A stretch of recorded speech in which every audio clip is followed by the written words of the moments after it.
So I've got, oh, Braden Sharp is here. Grayson, Lois, so 1, 2, 3.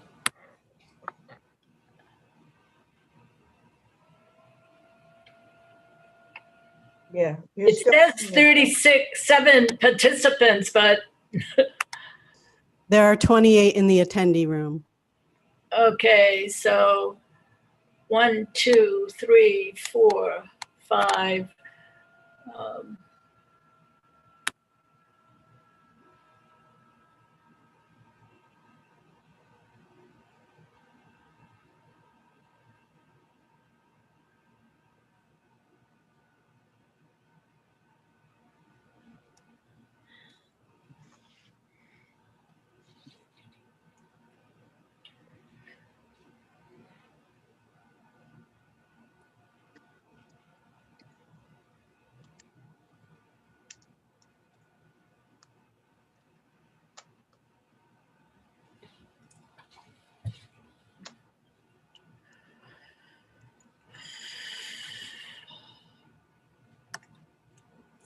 Well, we should have put that in one of our rules, huh?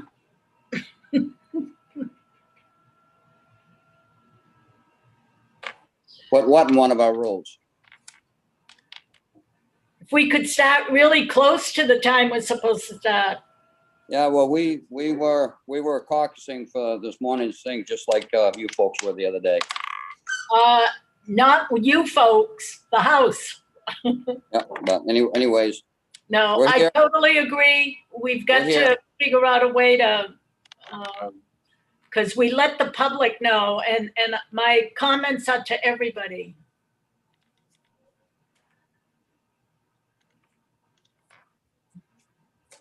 Senator DeChambeau, I'm sorry I was late. I couldn't find the link in my calendar and my email, so I was hoping to find that. Just if we could figure out a way maybe to get the links into our calendars, maybe our like as an invite. No, that would be the excellent. problem I had in caucus today is I had the invite from Representative Warren. It went to my Google Calendar, but when I clicked on it, it wouldn't do it. Oh, so yeah. At the last minute, I sent that to my Gmail, and up popped the highlighted series. How that happened, I don't know. When you get the email and you see it when you're opening your emails and it's 2 days early, if you tag it or flag it and then pin it to the top of your page, it'll always be at the top of your email. Oh, I have to learn how to do that. Thank you for that. It's if you look at when you click on the email and you see it in the inbox line, you can actually, there's a flag. Click on the flag, and then there's a push pin, and you click on that and it'll pin it to the top of your email. So when you open that email or that in your inbox, it'll be right there. Would it do that for like a half a dozen? Oh my gosh, you are brilliant. That is wonderful. Thank you. Okay. All right. It will do that for any that you have to open. It'll pin it right to the top. Are we close to a quorum? Representative Warren is testifying in another committee right now, and she'll be joining us. And so is Senator Lawrence will be joining us. So I've got 1, 2, 3, 4, 5, 6, 7, 8. So 1, 2. All right. All right. Deb, you started the YouTube? Okay. All right. We've established a quorum.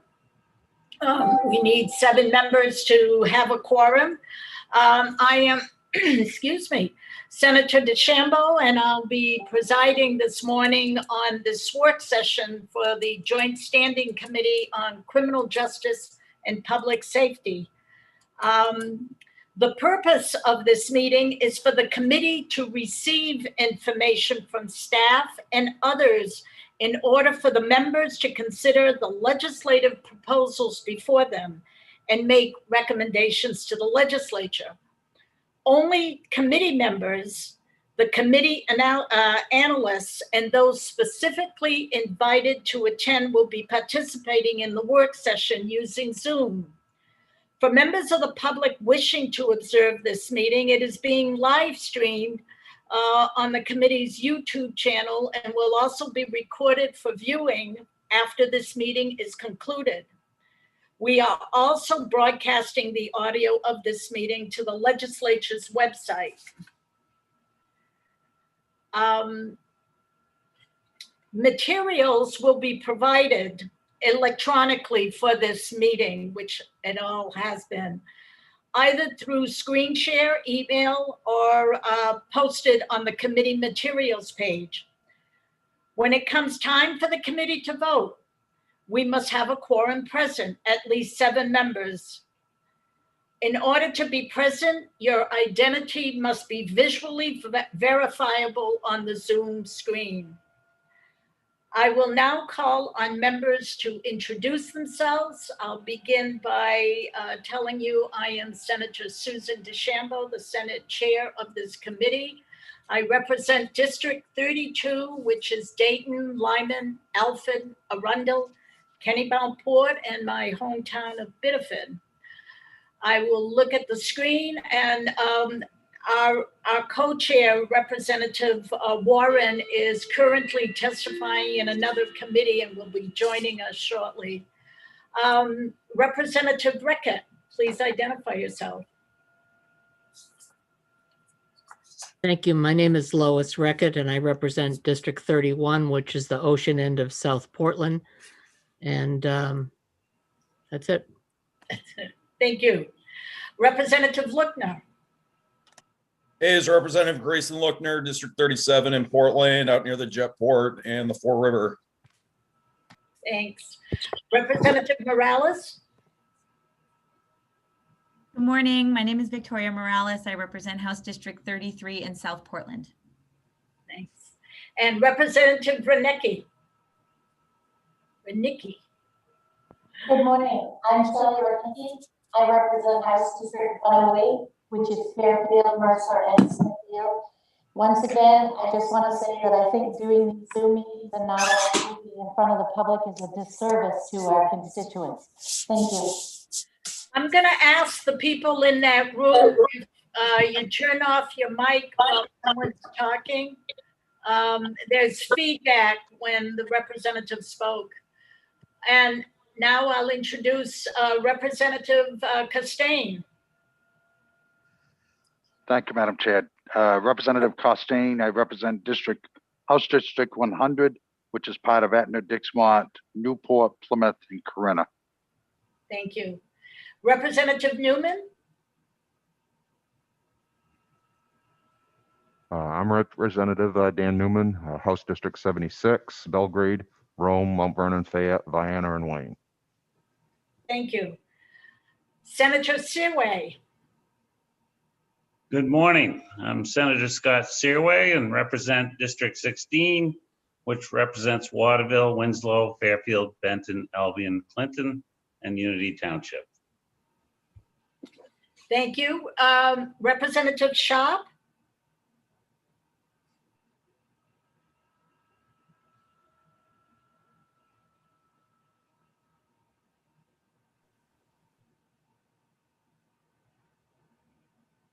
Representative Sharp, can you unmute yourself?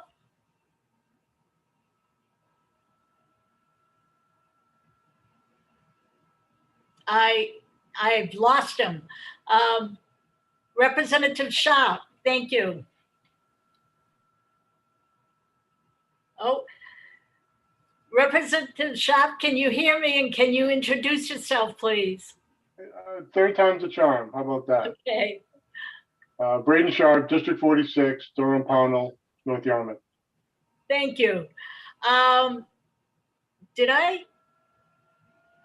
Representative Pickett, did I miss you? Yes, you did, but that's okay. Sorry. Well, he was next to you. Go ahead. Not a problem. My name is Dick Pickett. I'm the representative for House District 116, the towns of Canton, Dixfield, Hartford, Mexico, and Peru. Thank you. Representative Pluker. Thank you. My name is Bill Pluker. I come from Warren. I represent Hope Appleton and part of Union. Thank you very much. Okay. Well, thank you all. I also want to introduce two people that mean a lot to this committee. Our policy analyst, Jane Orbiton, is with us today, and our committee clerk, Deb Fahey, is with us. I will now open up the work session on the first one on the agenda, I believe, is LD 242. And this is a bill presented by Senator Searway, an act to support the Maine Fire Protection Services Commission.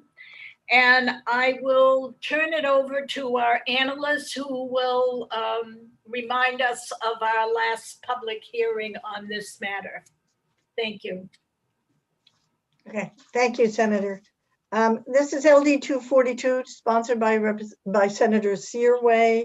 The bill is a concept draft, so it relies on an amendment to come out of committee. This senator testified in favor of the bill and spoke of the repairs and renovations that have been made with the 3 years of funding that has been provided. And that was repairs, renovations, and construction in Auburn, Fairfield, Farmington, and Yarmouth. And some of that is completed work and some is still yet to be completed. There was a good deal of testimony in favor of the bill. There was no testimony against the bill. Maine Municipal Association testified neither for or against, but they said they did that because they didn't know what the concept would develop into. Yesterday or the day before, I believe, I did get in some additional testimony that I forwarded to you. The Maine Community College System, which is the home for the Maine Fire Service Institute at the Southern Maine Community College, testified neither for nor against, but did speak about the value of the training that they're able to provide. And Ken Desmond, president of the Maine State Federation of Firefighters and a member of the Fire Protection Commission, submitted testimony in favor. This bill really amounts to, there was maybe 3 years ago, there was a bill passed that contained 3 years worth of funding at $500,000 each. And I believe Senator Searway's proposal is to, once again, appropriate $500,000 and to make that ongoing funding. So the way it was provided in the past was 3 years of funding, and then there was an actual sunset placed on the funding, not on the commission or the work of the commission or anything, but just on the funding. So it's really a matter of whether to provide, as the senator is proposing, $500,000 a year in ongoing funding. That's Thank it. you. Thanks. Senator Searway, could you let us know what the amendment is that you wish for us to look at? Yes, actually, Chief Brooks from the Winthrop fire, he has a copy of the amendment and he could explain it probably better than I could because he's, you know, involved in the training or whatever. So if you don't mind, if he could speak about it. Okay. Is he with us, Deb? Okay, is he coming in? Yes. Thank you. Oh, Good morning. good morning. I just lost you. Where? but I can hear you. So, Chief Brooks, could you please identify yourself and tell us where you are chief?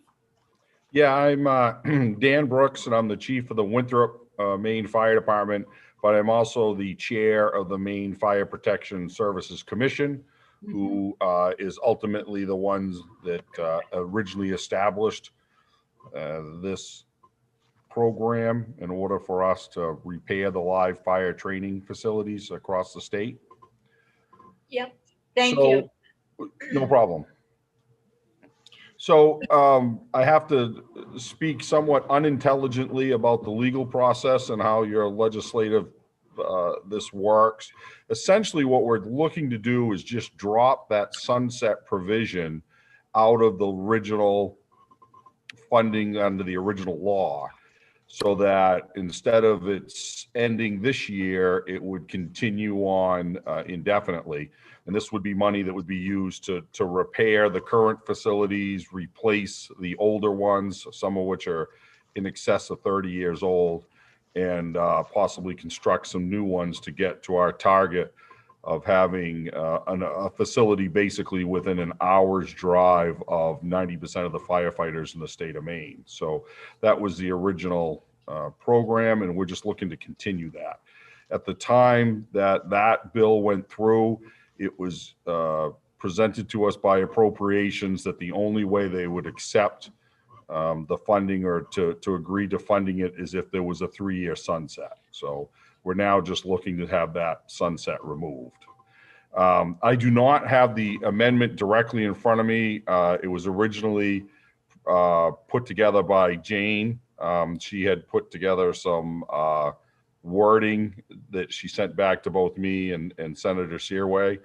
And I'm hoping and praying she still has that right in front of her.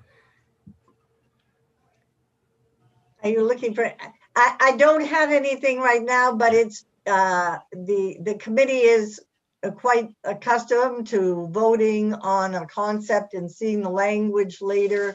I don't have it because technically it has to be written by the fiscal office because it's just plain money. I will get you that, but it's usually sufficient for the committee to know what the proposal is, which is $500,000 a year ongoing. Yeah, and I apologize for not having that language. Again, it's just, I'm not used to how that process works. You're fine. Yes, you are correct. I just want for the other members and the new members to realize that usually a sunset bill will give you $500,000 for the next 3 years and see what that does. We've got plenty of testimony from chiefs and people who work in the fire safety programs that the training does produce results. So if we're convinced with that, the bill basically is just maintaining the 500,000, dropping the sunset, and pretty much ongoing. I don't know if that's even the term that the reviser's office would use, but it probably would be a flat 500,000. Thank you, Ms. Overton, to explain to us that if everybody's in agreement with that, I would entertain a motion. We'll see the language and before we really sign off it, but we can move it along to the reviser's office with that motion. So if anybody has any questions, that's one thing, or else, excuse me, Representative Pickett. Thank you. Yes, thank you, Madam Chair. I would make a motion ought to pass as amended. I second that motion. You beat me to it, Representative. Okay. It's been moved and seconded. Is that enough for you, Jane? Yeah, what I understand is that you can't really repeal the sunset because that already the sun already set. Yeah. You can't do that, but you can appropriate $500,000 a year, and I'll work with the fiscal office to get them to write it in the way that they need it. Thank you. Thank you very much. So it's been moved and seconded. Any discussion, any further discussion? If not, I'll take a vote. We can do it one of two ways. I would first ask if, well, all those in favor, raise your hand. If there's an opposition, I'll call for a roll call. Are we all in favor? I see everybody. Good. All right, it's unanimous, so we shall move it. And so this LD, I missed the part, 242 is closed. Madam Chair, do we need to do a roll call to make it? No, you really don't. Okay. It's unanimous. If All we right. had any dissent, thank you. Okay. I read the rules last night, so it's fresh. Thank you. Senator, I'm sorry to slow you down, but there are still some people listening on the old legislative audio system, and they don't get to see everybody. And it's difficult for the clerk to record the vote. It would help us a lot if it would. Okay, no, Thank you. Thank you. I, for some reason, forgot about that. If you're listening to it on your phone, yes, we'll put everybody, and Deb, could we just call a roll call? And thank you for that. Certainly. Committee members, please make sure your camera's on and unmute. We are taking a vote on LD 242. Representative Warren is absent. Representative Morales. Aye. Representative Reckitt. Yes. Representative Sharp. Yes. Representative Lookner. Aye. Representative Pickett. Yes. Representative Costain. Yes. Representative Rudnicki. Yes. Representative Newman. Yes. Representative Pluker. Yes. Senator Lawrence. He stepped out another meeting. Senator Searway. Yes. Senator DeChambeau. Yes, Thank you. and thank you for that, Jane. Now we're moving right along to the next on the list is LD 271. This is an act to recruit and retain Department of Corrections Facilities support staff. The sponsor of the bill is Representative Pluker. I will turn it over to Jane, who will give us the analyst's report. Okay, thank you. If you want me to pull up my bill analysis on the share screen, I can do that. I'll wait until you tell me that you want to do that.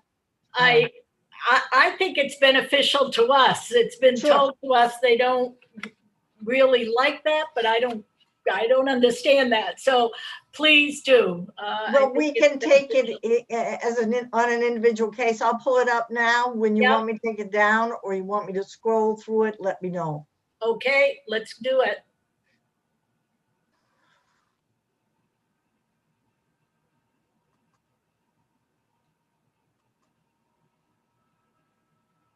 Okay.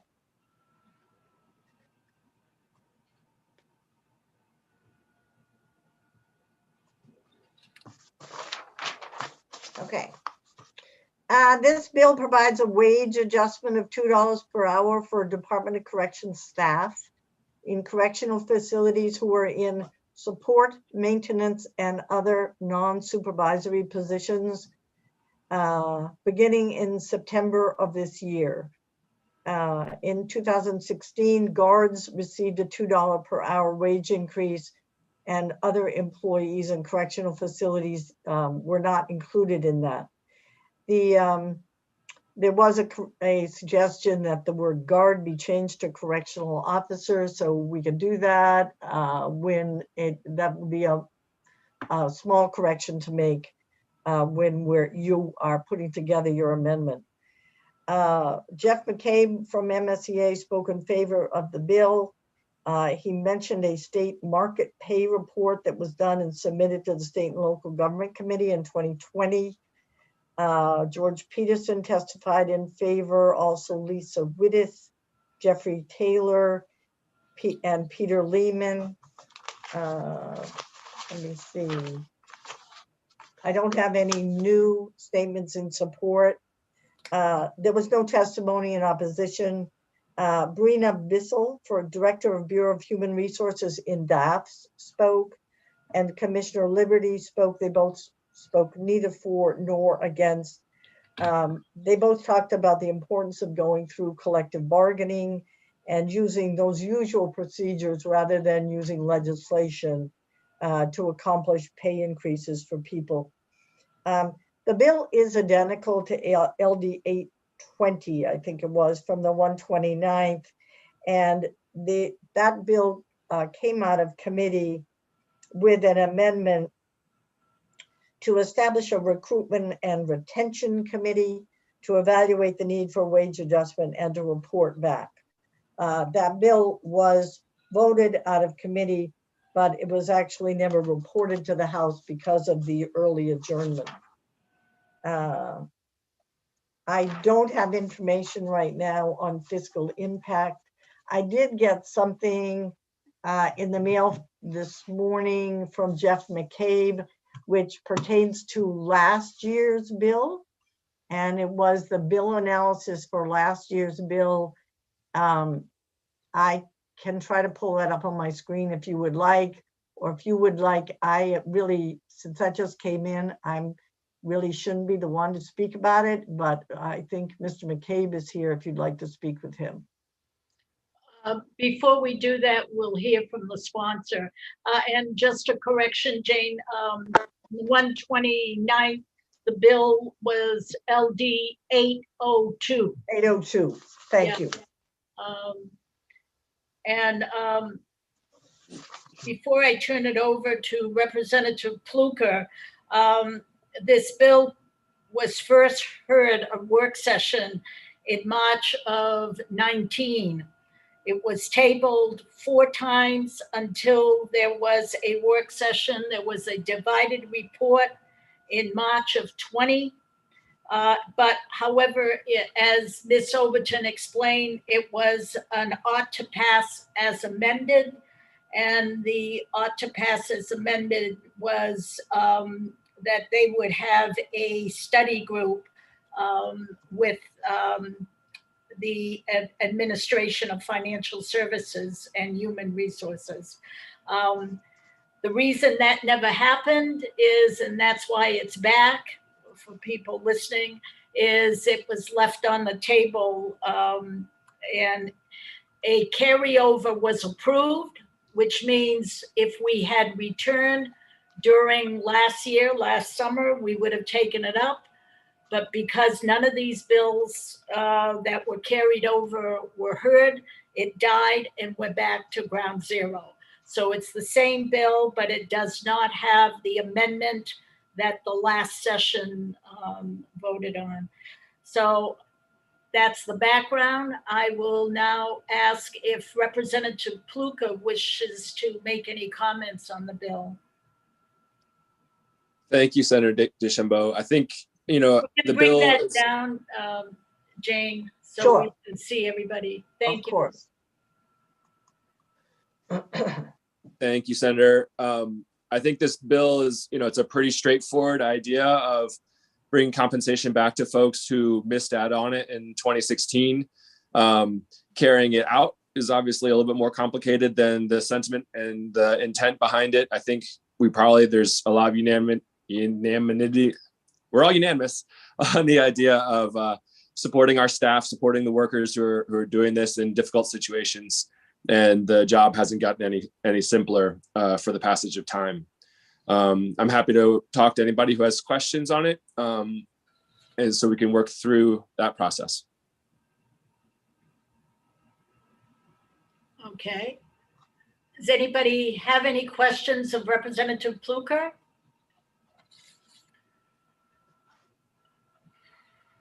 Senator Representative Rudnicki has her hand up. Oops, didn't see that. Sorry.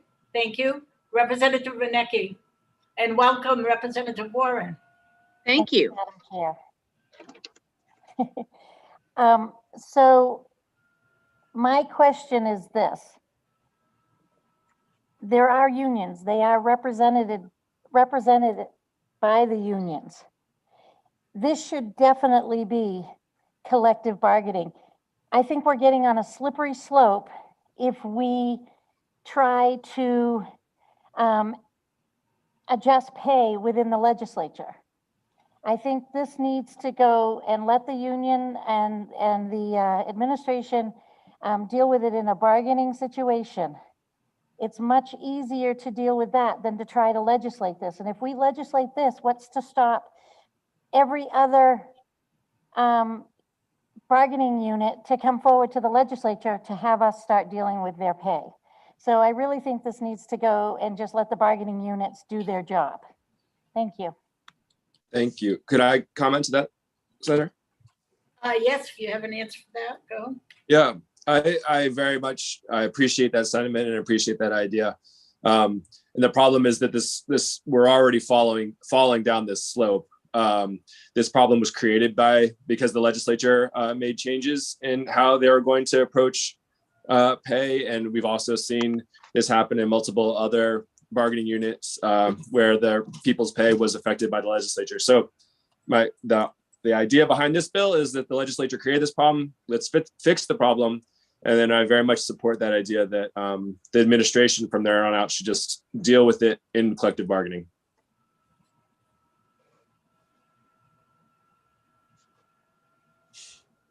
I may have missed that last sentence, Representative Pluka. I said once we've addressed this issue and moved on from this issue, it would be great if the administration would deal with these issues within collective bargaining. Okay.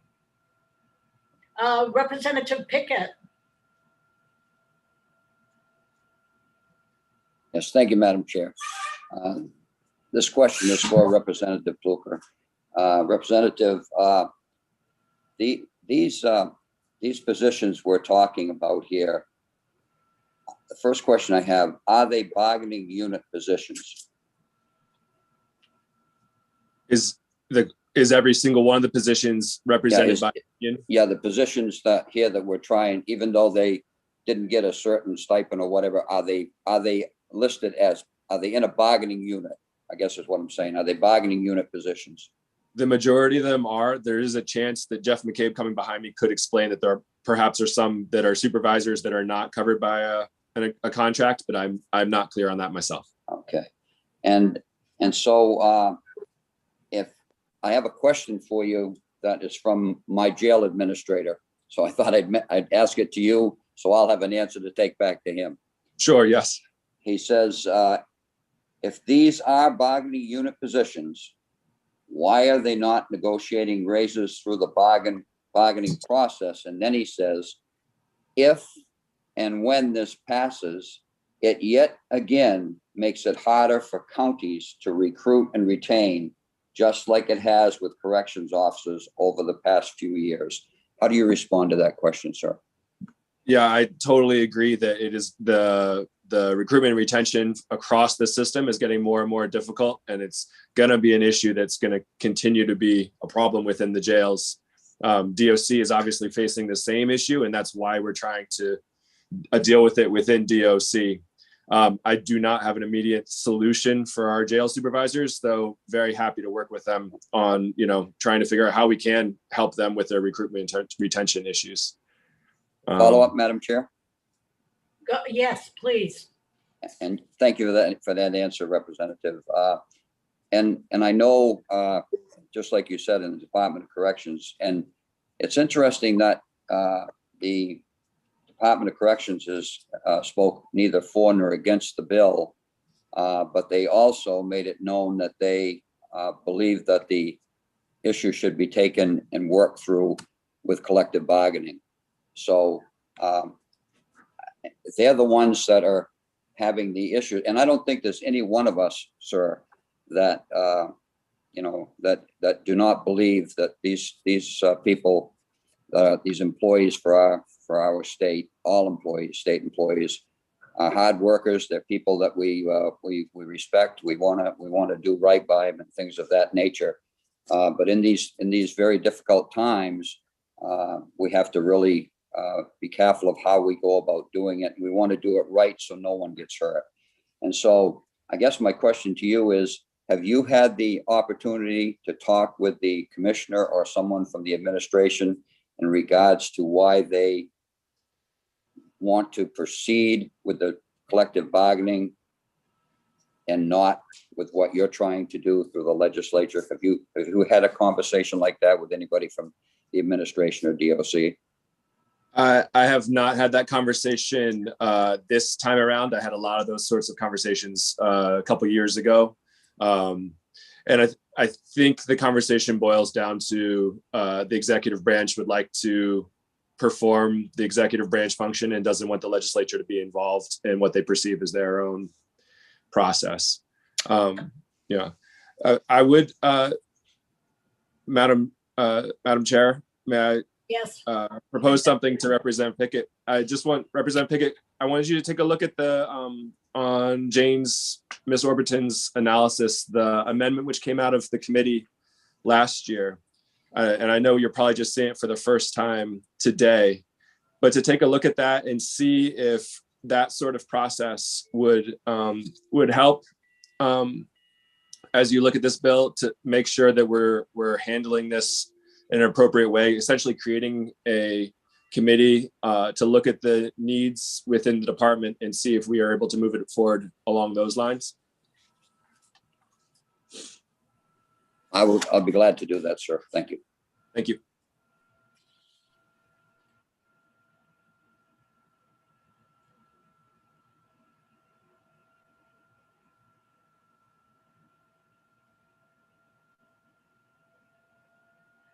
I'll make a comment on something. I'm not really sure the answer either. So I'm not sure if we vote on this today, but I would like us to have a little bit more information now. We're not just talking one union, we're talking two unions. ASME, which usually represents like food service workers and I believe custodial workers or what have you, I'm not sure.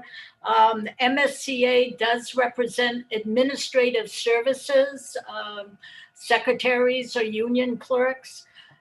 They represent pro-tech people, such as that boiler operator would be considered a professional technical person. Caseworker would be a professional and technical position also. I've also learned, and this is where it gets very convoluted, how that would mean $2 across the board. There are secretaries, but they're known as unit clerks. They live and they work right among the prisoners, and they're clerks to the unit manager. So they get somewhat of a stipend, which is above and beyond what an administrative clerk would get in the administration building with no contact with prisoners. Used to be called hazard pay if you had contact. So I'm not even sure of that. The other answer we were given by the gentleman from Mountain View, that it was up to the Department of Corrections when they passed this $2 3 or 4 years ago. The department decided who would get that. So that bothers me a little bit. But in the big scheme of things, there is a domino effect to the municipalities. Remember, the title is retain and recruit.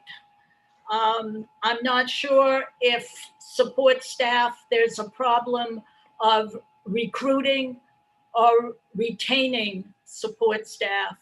So, so I'm sure Jane is taking my comments down. If it was to continue, I'm not ready unless I get some more information on that. Oops, I've got two hands up.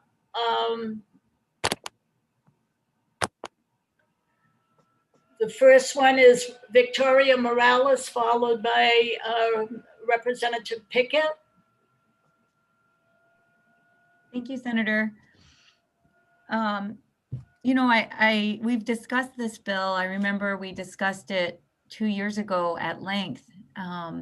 And it was really clear, as Representative Pickett said, that there was an injustice that was done when these folks weren't provided the same pay increase that some of their colleagues were provided. And you know, sitting as a policymaker, we're not sure why that happened, but we did ask. You know, we spoke with the executive branch, asked them why it happened. You know, Commissioner Liberty did say he values the work of these workers. He said it 2 years ago, and he said it to us very recently when he spoke about this bill. But we haven't seen any change yet. And that's really concerning to me. It's why I support this bill. And as policymakers, you know, we were asked 2 years ago by constituents of Representative Pluker and others who do work for the department to step in because they had been trying for a number of years, and I can't remember how many years they had been working on this. And now we are here 2 years later, and we're in the same boat. So I'm trying to put my mind frame into where I'm supposed to be, which is as a policymaker, as a representative of the people who are asking for an injustice to be remedied. And while it might not be the best solution, we're also not the members of the executive branch who can make this, who could probably make the best solution, but we can set the policy right moving forward in what it should be.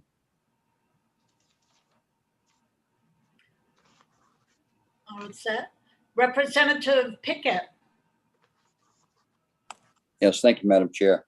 My question, I think, would actually be for Brina Bazell of Human Resources, if she's on the, if she's listening in.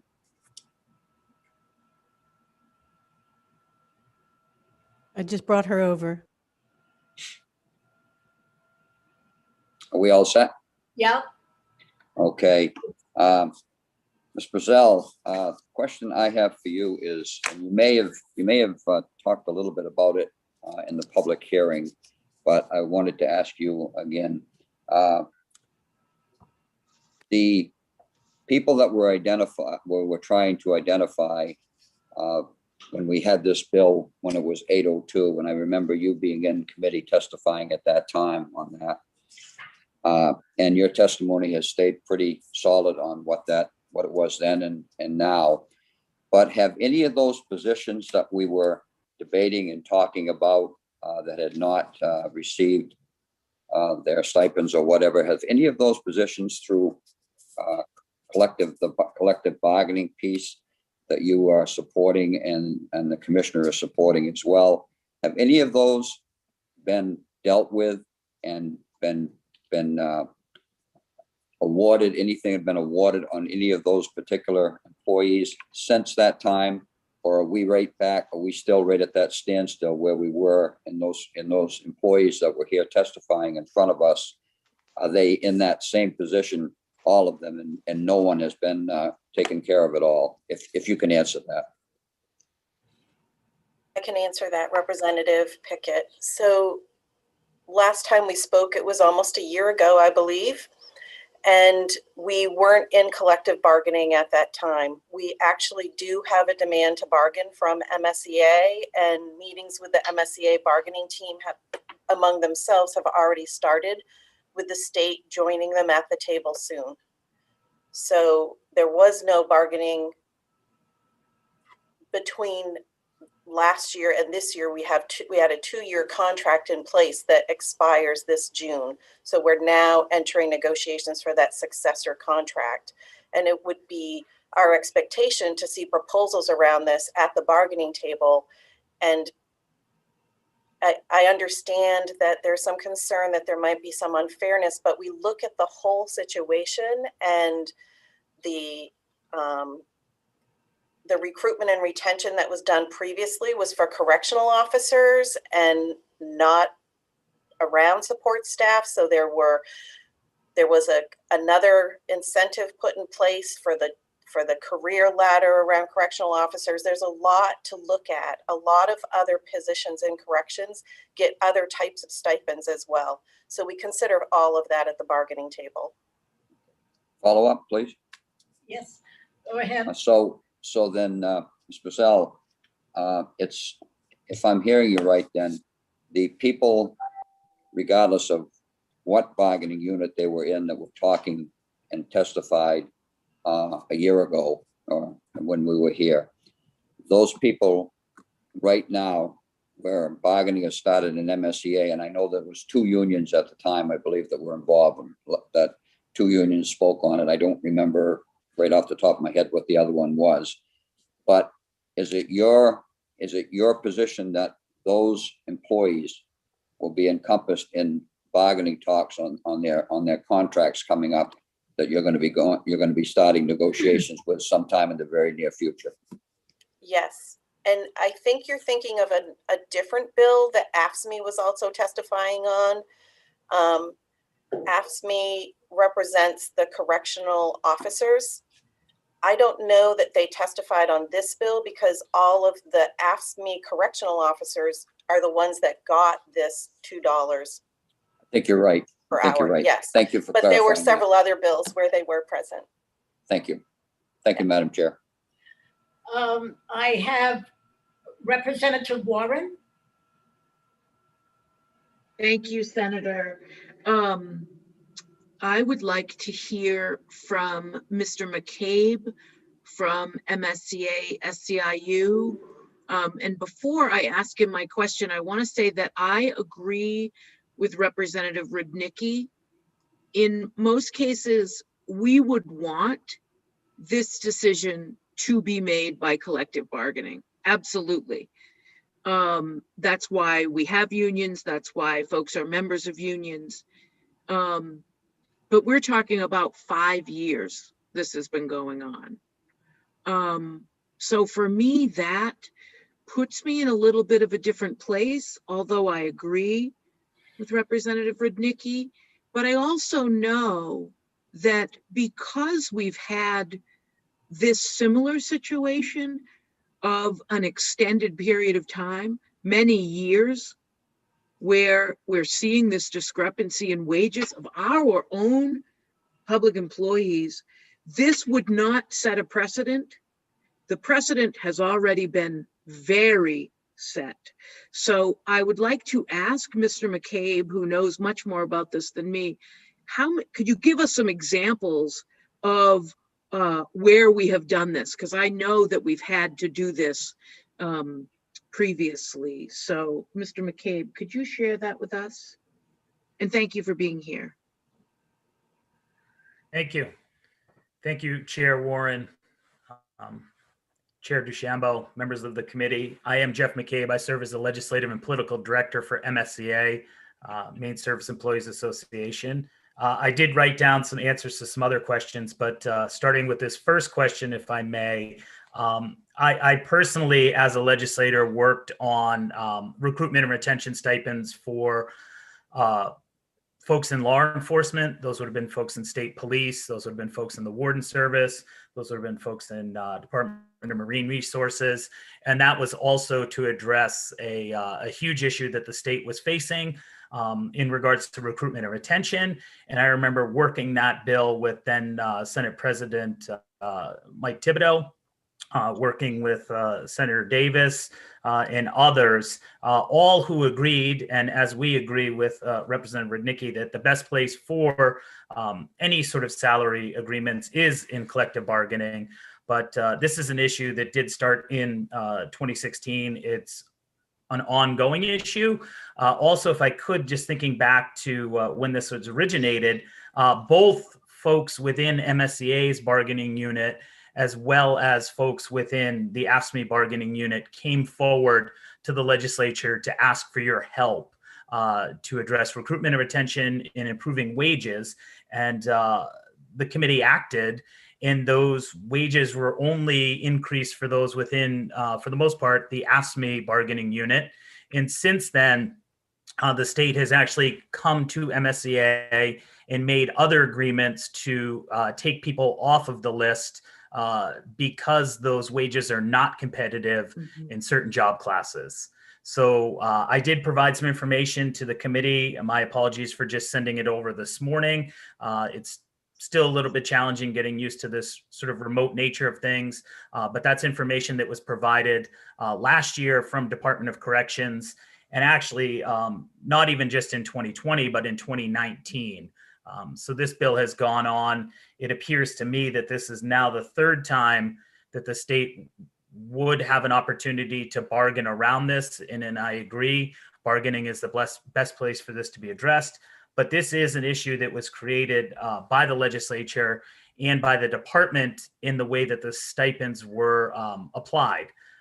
I did also remember that many of the folks that have been in the legislature for a couple terms now also worked on a recruitment and retention stipend during the LePage administration, and that was for the child protective workers. And that was at a critical and crucial time at that point. And it was something that, we were involved with working on that legislation. And it was something that we had approached the LePage administration also about the idea of trying to do that through collective bargaining.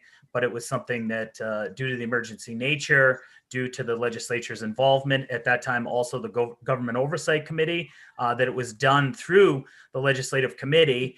And that's something that's also created some inequities for the adult protective workers.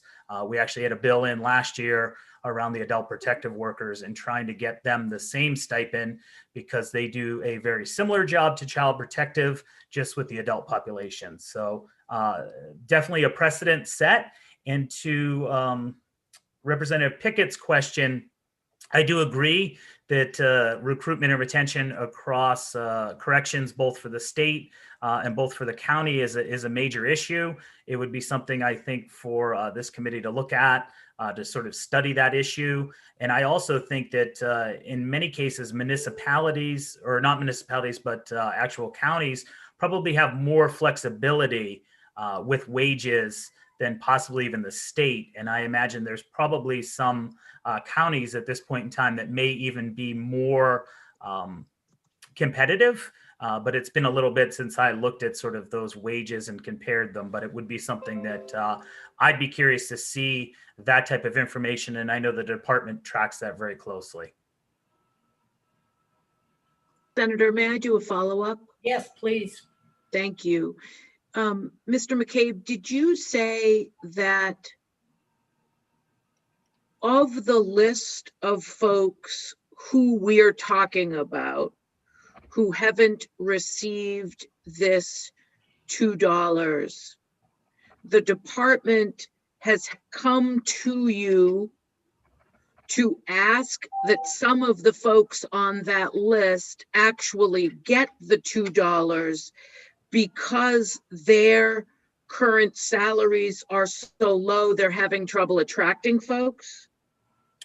So in the instance that I'm thinking of, Representative, there was a position that was a position that would have been a promotion. It would have been somebody that was in a supervisory role. And I believe they went from a corrections captain to I believe the title is Director of Security. And to make that job sort of comparable and competitive, there was the need to add this additional stipend. And I believe I'm speaking to that correctly, and I could actually go back and get the agreement for the committee. But I know that some of these positions, because the stipend is not attached, over time, they become less competitive. Okay, So, and that didn't go through collective bargaining. That was an individual I can check and see if that was part of the contract or if that was, something that was an agreement with MSCA. I see Mrs. Bissell is shaking her head, so she may even have that agreement before her. I would consider that sort of collective bargaining, whether it was through the actual contract bargaining or whether it was sort of within the agreement in the ability. The other thing that could have happened is if there was like an additional amount of money put within the budget, it could be something that the state and MSCA could bargain over to see where these positions are that are appropriate for this $2 stipend. I know that Senator DeChambeau has a great deal of experience working within corrections, both within the walls of corrections, but also on the administrative side. And I think it's been our intent that this stipend is really for those folks that are kind of working within the walls of corrections. Great, that's helpful. Thank you very much. Thank you, Senator. I'm all set. Representative Wernicke. Thank you, Madam Chair. So for many years on my school board, I worked with negotiations with the unions. And the one thing that I learned in all that time was that each unit has their priorities. And if we step in and all of a sudden are dealing with the money situation, we're taking away from the administration that ability, or that unit, it may not have been money that was the issue when they were bargaining. And for us to step in and start dealing with this on a legislative issue, because some units, it's not about the money. It might be about time off. It might be about, their work environment. So I think us stepping in and not knowing what actually goes on within a bargaining when they're actually at the table is just wrong, because that's what they're for. Thank you. Anyone else? I almost called you Representative Bissell, but go ahead. Ms. Bissell, do you want to answer some of those questions? Thank you, Senator DeChambeau. I just wanted to clarify, Jeff kind of gave me a nod there. The parties did an agreement, MSCA and the state entered into an agreement for the $2 an hour stipend to go on a new position that was created that was part of the career ladder for correctional officer. So that was negotiated as pay, and it was entered into the contract through negotiations.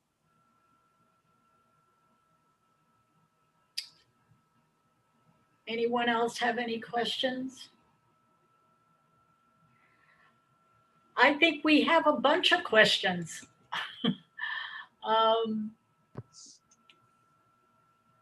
I think we've asked, I'm looking, and it's not so much we have the questions right now, and I'm looking at an email that just came in this morning that had attached the email of March 14, 2019, and the question at that point was asked, who is getting it and who is not getting it? At least we have a list there.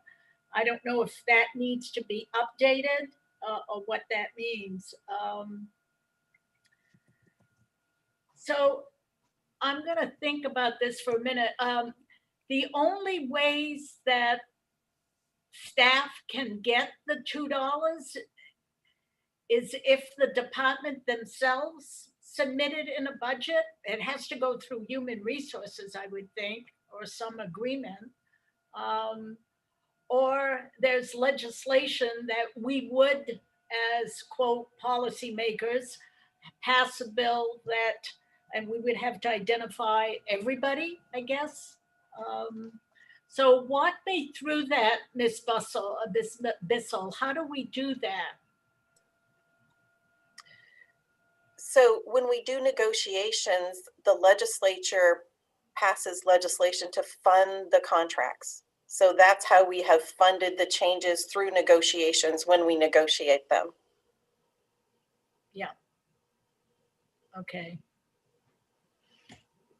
And I figured that, and I'm glad you mentioned that, that last year, they weren't in, the question was, we had an amendment that there would be a committee, not really in bargaining, but bargaining wasn't occurring last year.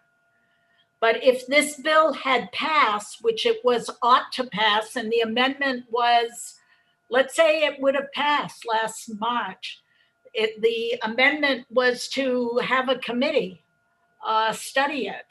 That would have been under your auspices, I guess, your responsibility. It's likely that that would be under the Bureau of Human Resources, yes. Okay. And so that was the understanding then. Okay. If there were any other questions, or does someone feel ready to make a motion either way?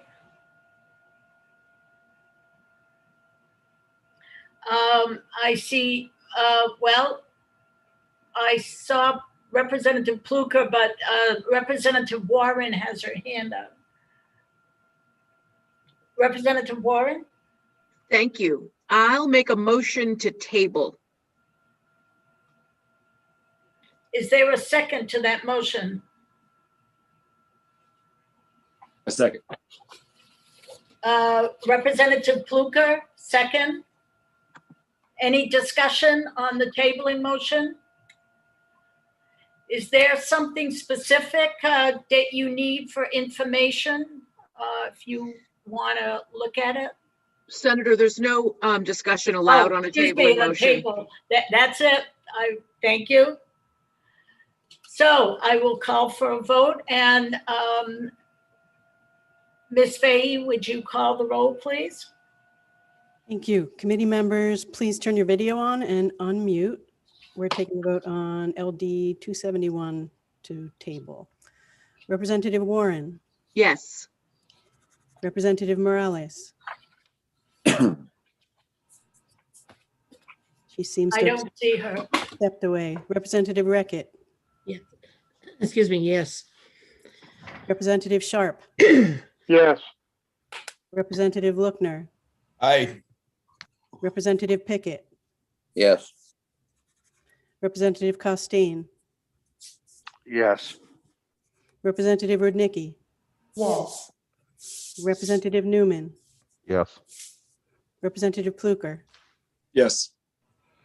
Senator Lawrence. Oh, he just stepped out. Senator Searway. Yes. Senator DeChambeau.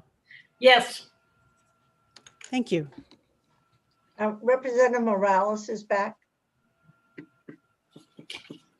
Representative Morales, the motion was to table. Do you wish to vote?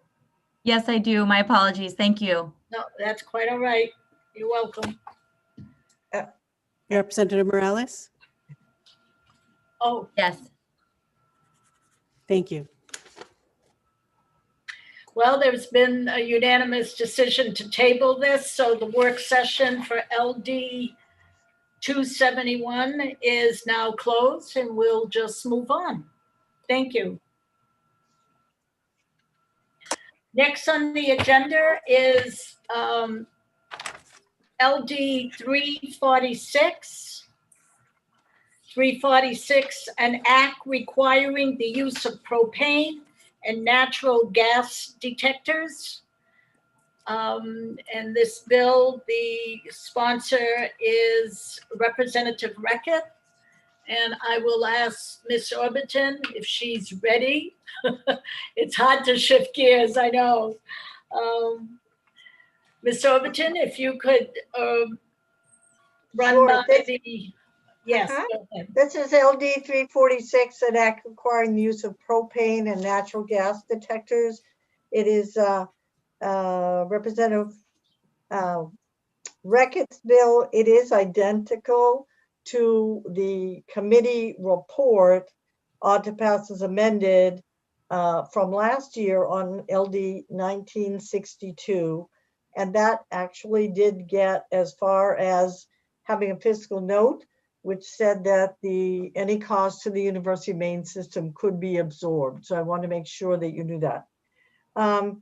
The bill requires owners of certain buildings to install detectors that would detect elevated levels of propane, natural gas, and liquefied petroleum gas. This is the requirements and the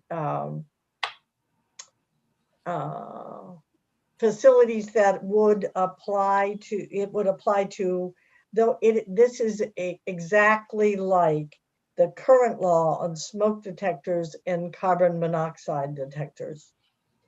And the bill provides for a sort of a phase in of the requirement in order not to have too big a fiscal impact immediately.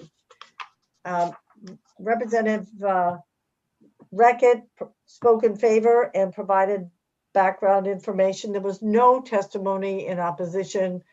Greg Dugal for Hospitality Maine spoke neither for nor against, citing the difficulty in supporting new mandates this year, but he did stress that the bill exactly mirrors the committee amendment to 1962 from last year, which Hospitality Maine supported in its form last year.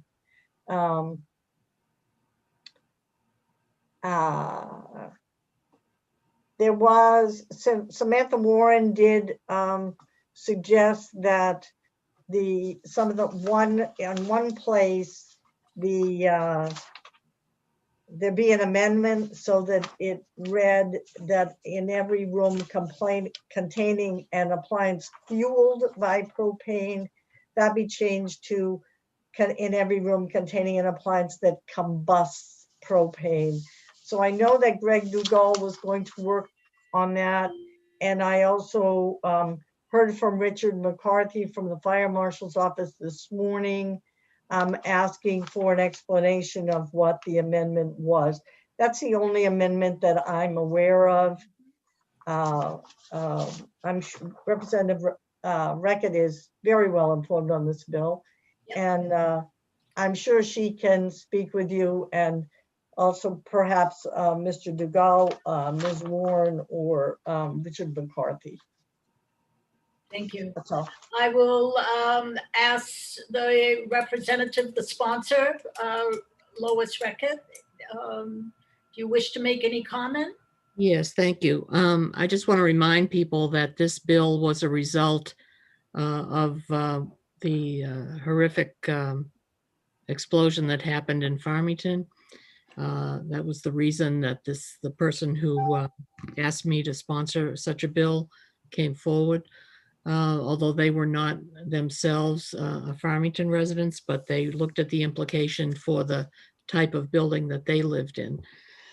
So anyway, we did work through it. I worked with the Fire Marshal's office and with the Hospitality Maine people.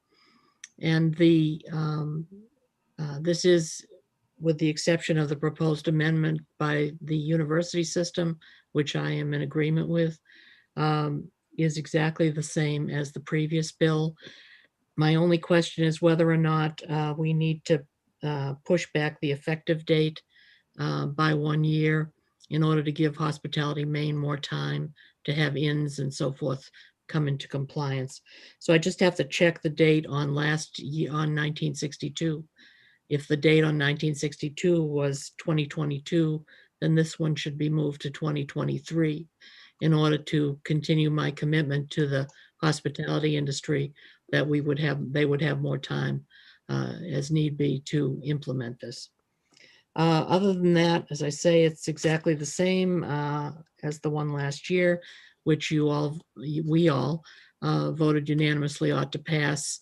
And I have to say, I was disappointed that we adjourned with a unanimous ought to pass bill that never got voted on, as I'm sure many others have been on different subjects. So that's the scoop. That's all I know. And I hope that you will be supportive again this year. And that's that. Thank you. Very well done. And Jane, you. Yeah, just quickly, the effective date was January 1, 2021. Okay, so we have moved that already. I Yeah. asked the reviser to do that, but I confess I did not look back myself. So Yeah. thank you for doing that. So would we, if there was an amendment, change the date? Is that what we're looking at? No, we're just looking at the words that combusts Oh, instead of okay. fueled by. Thank you. Any Representative Newman?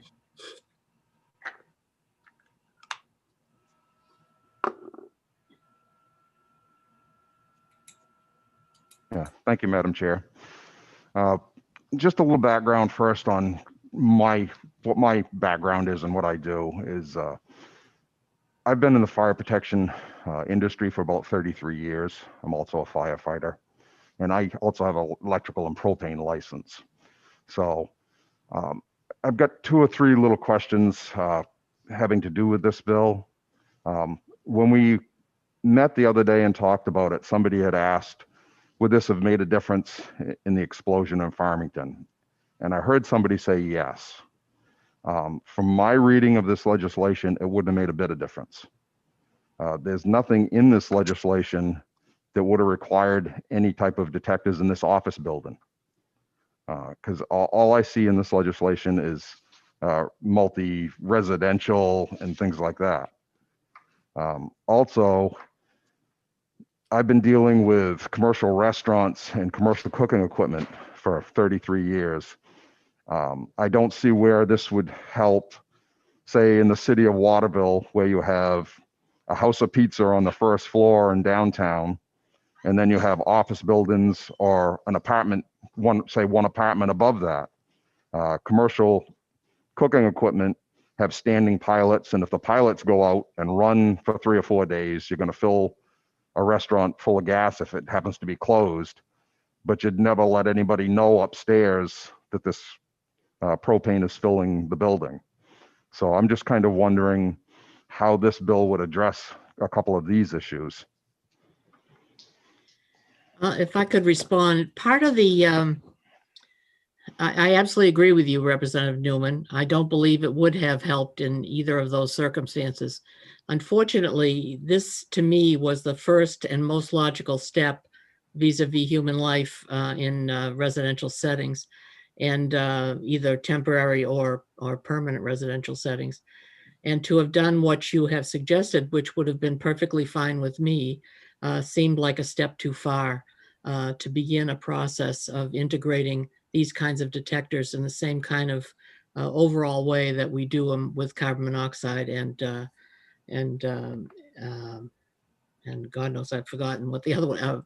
But anyway, the point is, it would have been a bridge too far on the first time out on this. So that's that was the reason I did not do that. Not because I don't agree that the things you mention are also dangerous.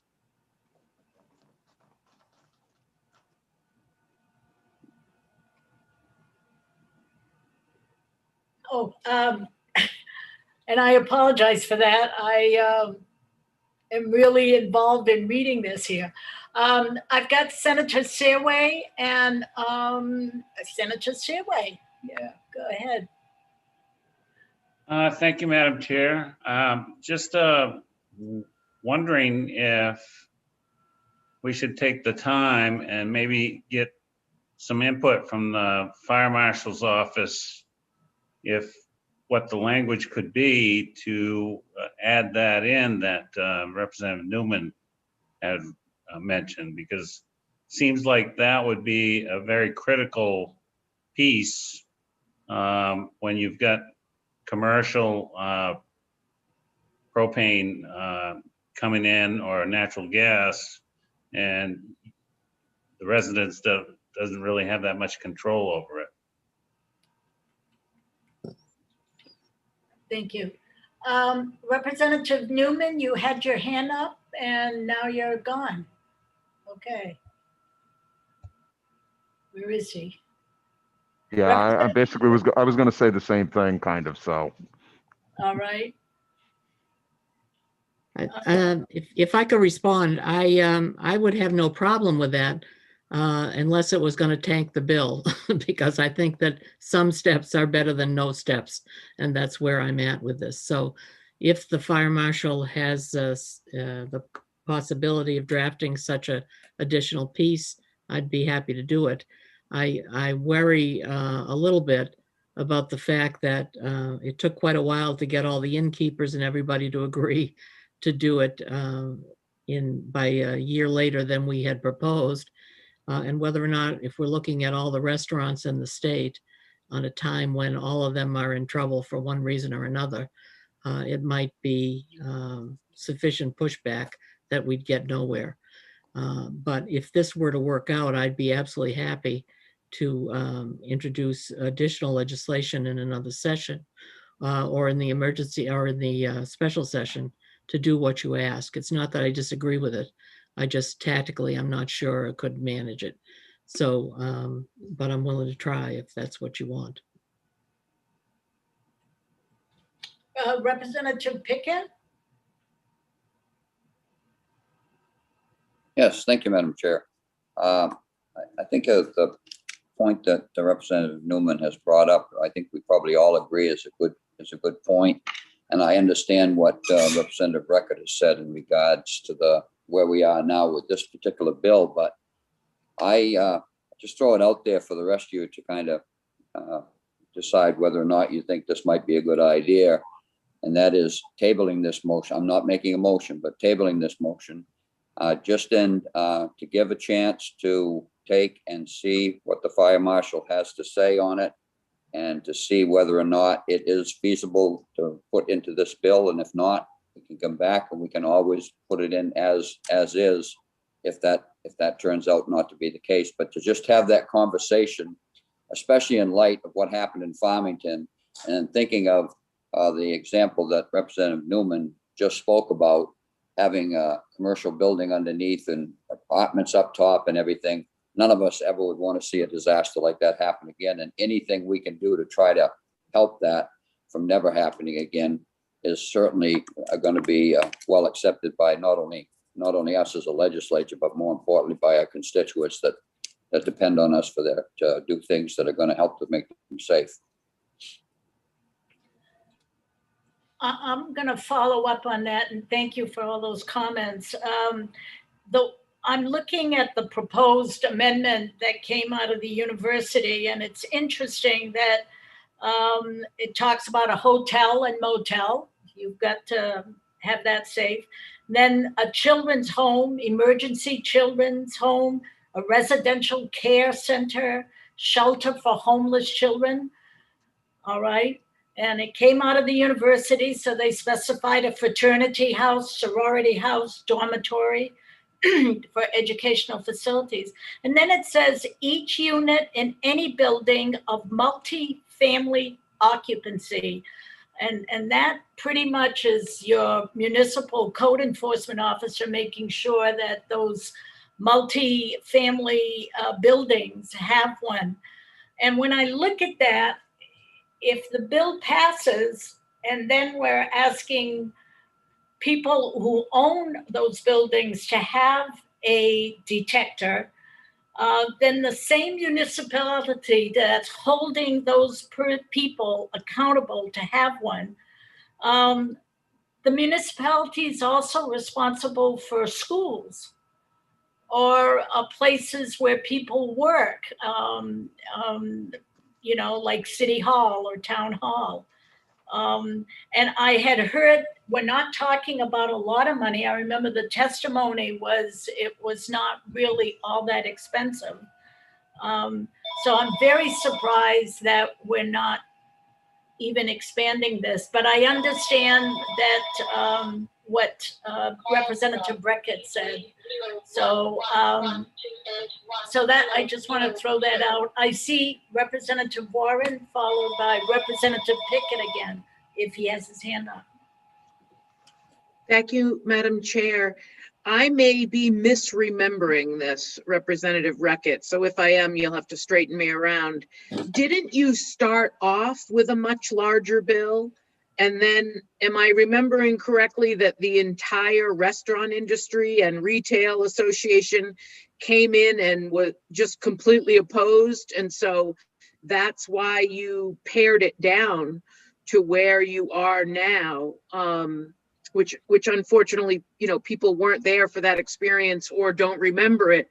But I think it's a good lesson for us to learn that the reason we are with the bill as it is because it was the one piece that Representative Reckitt knew or hoped, and I hope too, that we could start to put in some safety regulation. And as she's asking of us, if this gets through, she'll come back at it again. And we could go through that whole exercise again, and it's up to Representative Reckitt to make that decision if she wants to or not. But I remember a pretty vociferous public hearing against this bill. And then, here we are, so maybe we don't have to go through that whole process again. I suspect we'll have a very similar experience, but that's not a decision for me to make. I just wanted to remind folks that we started with a bit of a larger proposal. Hence, is there a motion? If there are no other. Well, I'd be happy to make a motion, but I don't want to divide us. And it doesn't sound like some folks are quite ready. And if we want to hear from the fire marshal, again, I really want to be clear that those are decisions to be made by the sponsor. And I'd sure support the holding on to this bill to get us more information. But Representative Reckitt, what's your thinking? Well, I guess today my question is Rich McCarthy in the attendees list? And he is. So he might have, yes. Did you ask me if I wanted him let in? Yeah. Yes. If you have questions for him. Well, I think the committee has questions for him. Yeah, I know. Yeah. Hi there, Mr. McCarthy. Good morning. Good morning. Have you been listening to our discussion? I have been. Okay. And you are correct. Back LD 1962, I remember did go through some different iterations. And if you remember, our office did testify in 1962, neither for nor against, because really gas detection is not under our, gas installation, that's not under our jurisdiction. Oh. And it's actually under one of the concerns is that it's actually under the Maine Fuel Board, and it's not part of the code. So you will get installers that would not install them, but the owner would still be required to do it. Now, luckily, these devices, as you've heard, are not incredibly expensive. So those could be added by the owner or by an electrician, or a propane tech could add one in at the request of the owner. But I do remember the discussion did go back and forwards between, is this large enough? Are we encompassing enough? And I do remember that discussion. So do I understand you that it's really not enforceable if it's not in the code? Well, it actually is enforceable. The question is who's going to enforce it. So if we look at the list of facilities that would be in each unit of a building of a multifamily occupancy, so that would be all of your apartment buildings. Mm-hmm. We do not inspect apartment buildings unless there's a complaint, mm-hmm. and it depends on the town whether there's an inspection or not. When we go to the fraternity house, that would be once again up to the local jurisdiction. C, the children's homes, any of those residential care, we will be inspecting. Those are inspected because it has a DHS license. So my folks will be inspecting those. Hotels, motels, inns, they're inspected by DHS for their license, but we do not do a fire safety inspection. So that was the one question, is how the enforcement would go. It's going to put it on to the local code enforcement folks, because when they give an occupancy permit, they would have to comply with that. As you remember from, I think it was last Monday, everybody that was there for the MUBEC portion of the presentation, our office does train code enforcement officers, so this could be added into their training, but it would not be enforced by the licensee. So the fuel board, because it's not part of the code, would not make it mandatory for their license, but it could be enforced at the CEO level. As I recollect, there's also a responsibility of the occupant once the, let's say the apartment building person ensures that there is a detector in every unit that's appropriate, then the responsibility for the maintenance of that is the apartment dweller, which is sort of like a smoke detector thing as well, unless there's a complaint, in which case things have to happen quickly. But I have Representative Pickett had his hand up, please. Thank you, Madam Chair. Yeah, the question that I had was that Mr. McCarthy has actually spoke to that, I believe, in regards to us getting him in and talking to that. But as far as moving with the bill right now as to what we've come up with, and hearing what we just heard from Mr. McCarthy, would it be possible to have a 5-minute break to talk with my caucus and see where we go from here? Yes, if you're asking for a break. Yep. Yes. Will you be stepping out? I'm not sure. I can't remember. Representative Warren, can you help me on that one? If we want to also break, we have another Zoom that I set up that I sent to all of you. You should have it in your email. And Richard maybe calls people. I think most of his people are there. That's correct. We're all here, so we'll just we're meeting in a room where we've got set up.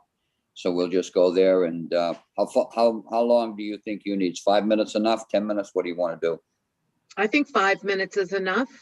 Okay, sounds good. Great, thank you. So everyone, you should have that link I sent you. It's called Corner Caucus when we want to take a break.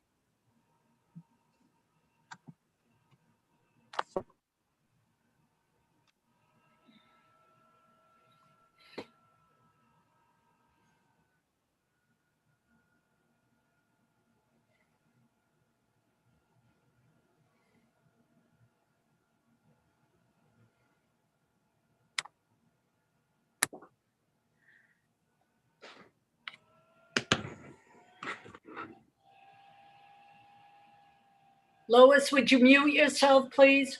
all right.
Hi, this is Jane. Senator Shambo, are you there?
Representative Brickett, I think your background's very pretty.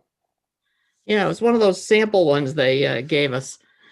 And since that's, I can, unlike Sarah Palin, or as like Sarah Palin, I can almost see the headlight from my house. Not really, it's down the street and around the corner, but it is pretty. That's Fort Williams, right? Yes, yeah, where I worked there for 37 years, about probably 200 yards down the road from the headlights. So it was a wonderful place to work. Are we all back, you believe? I believe All so. right. So how did we leave it? Do we have a motion or any more questions?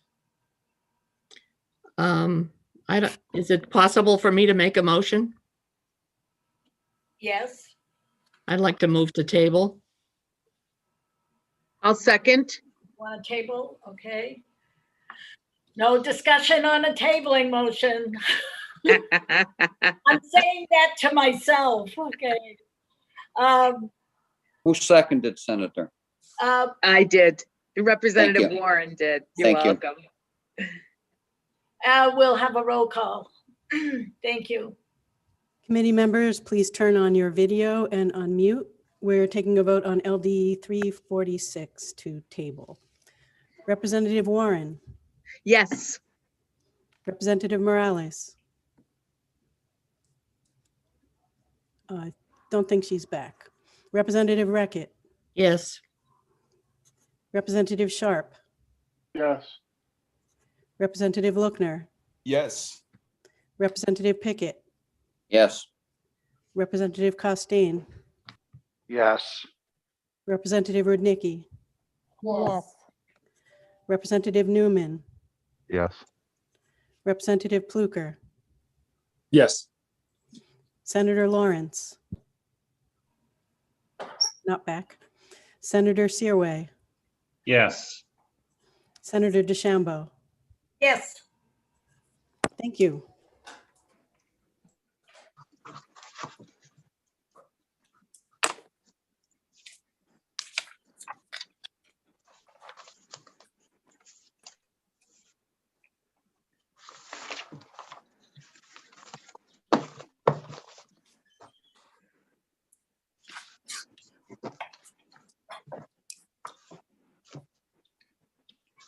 Oops, Senator, you're on mute. Excuse me, I think I gotta go get a glass of water too. So this, the meeting of 346 is closed. We are now moving on to LD 369, an act to criminalize recording an incident in progress, but failing to report the incident immediately to the appropriate authority. And that is Senator Pulliat's bill. And I will turn it over to our analysts to give us a report. Excuse me for 1 second, Deb. I'm hearing from folks that the YouTube is muted. And it does look like the CJPS audio is muted. That's very weird.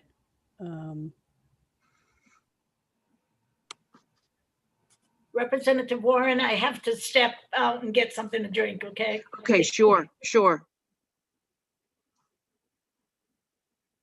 That is supposed to be muted there. I will, Oh, you just fixed it. Somebody just said it's fixed. I'm getting text messages, so. Okay. Thank you. Okay, Jane, please. Thank you. Okay, this is LD 369, Senator Pouliot's bill creating a new crime. The crime of a person failing to immediately report to law enforcement or emergency response services conduct that the person knows or has reason to believe is a crime, or an incident involving serious bodily injury or death that the person has electronically recorded. The crime is a Class E crime. Senator Pouliot testified in favor and spoke of the importance of a witness to a crime or an incident, speaking up, ensuring people's public safety, not recording for social media or personal use. There was additional support for the bill. Speaking of the dangers of social media posting, given to you by Caleb Marandino and Benjamin Swanson. There was testimony in opposition from Michael Cabetti from the ACLU of Maine, Tina Nadeau for the Maine Association of Criminal Defense Lawyers, Kelly McDonald for the Maine State Bar Association, and John Pelletier for the Criminal Law Advisory Commission. The testimony argued against creating a new crime, citing Fifth Amendment concerns, the potential value of recordings, and the very limited situations of Maine law that impose on a person the duty to report a crime, such as in situations in which a healthcare provider treats a gunshot wound or requiring a reporting of serious motor vehicle accidents in which the person is involved. and mandatory reporting of suspected child abuse or neglect. No additional information came in during the past week, and I wasn't asked for any. That's it from me. Thank you, Jane. Deb, could you bring the sponsor in, Senator Pouliot? And could you see if possibly Representative Morales is over there as well? She's not able to turn her video on, so I think she's not in as a panelist. Thank you. He is. Great, thank you. Welcome, Senator Pouliot. Hey, good morning. How's it going? Great, thank you. Thanks for being here. So we just heard a report from our analyst, and I'll open it up now for Senator Pouliot to add anything that he would like to as the sponsor of the bill. Sure thing. So first, I want to say thank you very much for the opportunity to bring this matter forward and for the discussion. I do think that it's important that folks know, particularly the issues that were raised by the ACLU. When I put this bill forward, I know in no way want now or ever for people to not record, incidents that are occurring with police officers, or to feel like, they shouldn't do that or share that information. I certainly want to be clear that it's important that any kind of an incident like that, people should feel comfortable, recording that and sharing it. I thought it was kind of interesting that was the tack that was taken with the testimony, but I certainly understand, where he's coming from and don't disagree that people should be doing that. I guess where I'm at with this is that I think that if we could focus perhaps more on what might happen with the videos afterward, that might be something easier to enforce and would maybe dissuade people from making, video recordings that would be shared on social media or things like that. Because I do think that it could be challenging for us to, enforce, and I also don't want every citizen in the state of Maine to have to be responsible for knowing what the, criminal code is. Is this what's happening in front of me, a crime, or is it not? I don't know. I mean, I guess the message should be, call 911 when you see something happening, which is the gist of what I'm trying to get at here. But beyond that, people shouldn't be using, these videos, and sharing them on social media sites or whatever to kind of glorify, crimes that are happening. So if that were something that the committee were open to, that might be, I think, a little bit easier to enforce and would help us get at probably the initial issue of people just recording instead of, calling 911. So I certainly recognize a challenging, thing to get our hands around because of the issue of enforcement and how would people be, know what the code is and so forth. But I also am not interested at all in creating less information for,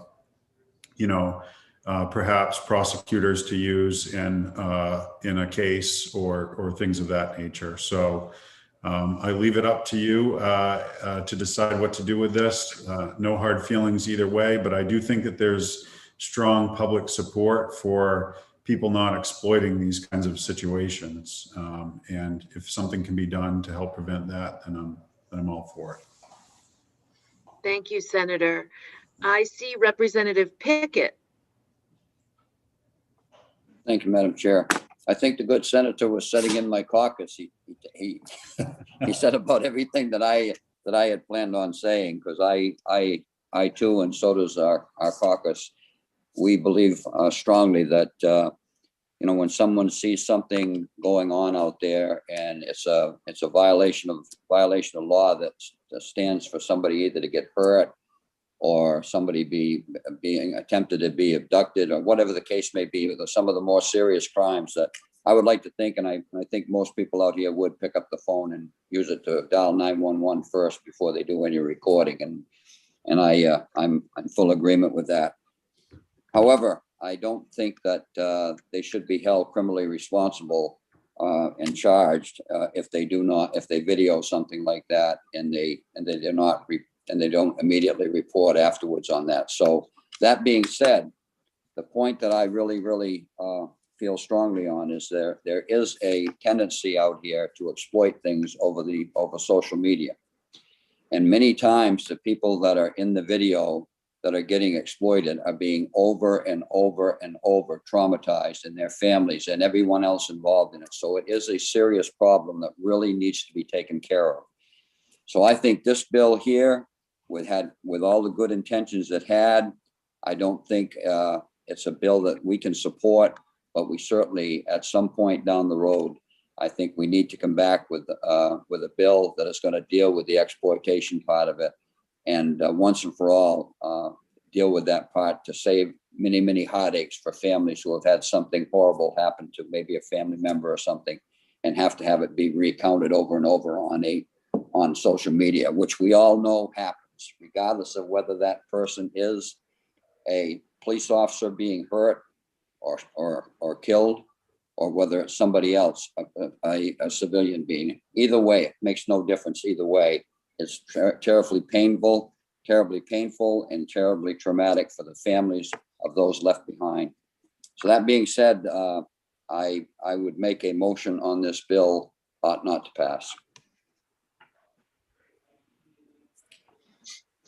I'll second. Okay, I'll continue, I guess. It's been moved and seconded, ought not to pass. Any discussion on that? Hearing none, I'll call for a vote. Committee members, please turn your video on and unmute. We are taking a vote on LD 369. Representative Warren. Yes. Representative Morales. Yes. Representative Reckitt. She's out. Representative Sharp. Yes. Representative Lookner. Yes. Representative Pickett.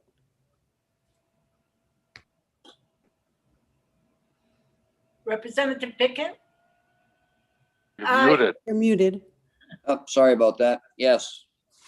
Representative Costain. Yes. Representative Rudnicki. Yes. Representative Newman. Yes. Representative Pluker. Yes. Senator Lawrence. Does not seem to be back yet. Senator Searway. Yes. Senator DeChambeau. Yes, Thank you. thank you. Thanks, everyone. Have a great day. Thank you, you too. So there was a unanimous ought not to pass, so I'll close the meeting of LD 369. We have a meeting at 1, and those of you who are there, and even us to get up and make a sandwich, it's very important that we're there at 1 o'clock at appropriations.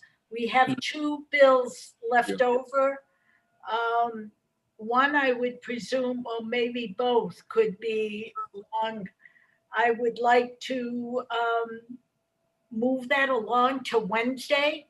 I think we've got time on Wednesday to spend on these. Any objection to that? Okay. I don't have an objection, but I just wondered, what is the policy if we missed a vote? Sorry, do we do it here in the meeting? I missed a vote. I missed our first vote. You all voted unanimously on 242. Well, it happened to me in transportation. If you've been part of that, you may register it now. Those who were here and were not, they've got till, is it Wednesday? Is it 48 hours to register? Okay. So if there's no objection, I see Senator Searway. Do you have a comment on that? Yes, I just went and experienced that because it was almost 48 hours, and I went down to the office right by security, the HR office, and that's where you vote. So that's what I ended up doing. You can also call your vote into the presiding officer. So since our meeting hasn't closed yet, may I please just vote? That was my question. I get that if the meeting to you is closed. yes. Yes. Okay, thank you. I'd like to join all of you on your unanimous vote yes on LD 242. Okay. Thank you, but thank you both, Senator Searway and Deb, for the information of if we miss a vote and then the meeting is closed. Did I hear you say it goes to the presiding officer's office? Does it not? Yeah, I did that and I called the Senate President's office. So you would call the speaker, yeah. Representative Morales, did you miss a vote or did you come in on time for a vote? I don't know. I think she only missed a table vote. Okay. That's right. All right. I think we're all set. Representative Warren, you have a question or comment? Thank you. I was just going to make sure. Your face. I know, I'm a dead giveaway. I was just going to make sure that all of the members have an AFA link for 1 o'clock. So it looks like some people do. Deb, would you mind resending that out just so everybody has it fresh on the top of their inbox? Thank you. Good. All right. See you at 1 o'clock. Thanks, everyone. All right. Thank you. Bye-bye.